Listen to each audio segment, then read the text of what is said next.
রাত 8:30। পার্টির মেজাজ এখন চুঙে। লাউড স্পিকারে হালকা জ্যাজ মিউজিক বাজছে। এক কোণে বারবিকিউ গ্রিল থেকে মাংস পোড়ার সুবাস আসছে। বুঝলেন মিস্টার সেন, এই প্রজেক্টের ভ্যালু আগামী 2 বছরের ডাবল হবে। হ্যাঁ, যারা আজ ইনভেস্ট করছে তারা সোনায় সোহাগা হবে।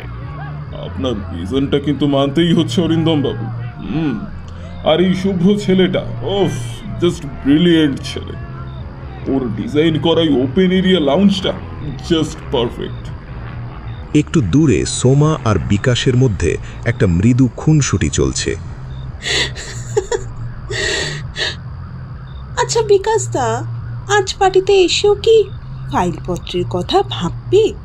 একটু ড্রিঙ্ক করোই না। আকাশটা দেখো, এখান থেকে মনে হচ্ছে আমরা মেঘের ওপরে আছি। আরে না সোমা, আমি তো শুধু ভাবছি কালকের পেমেন্টগুলো নিয়ে।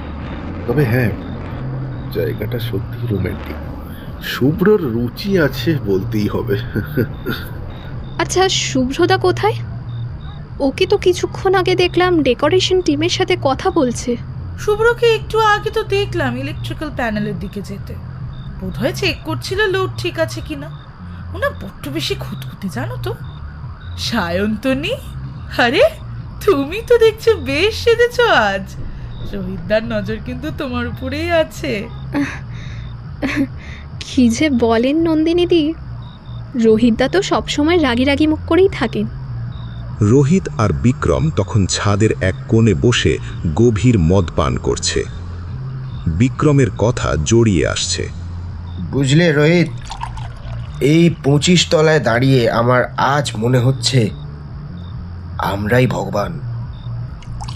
ওই যে নিচে পিঁপড়ের মতো মানুষগুলো দেখছো, ওরাই মরে, ওরাই কাঁদে।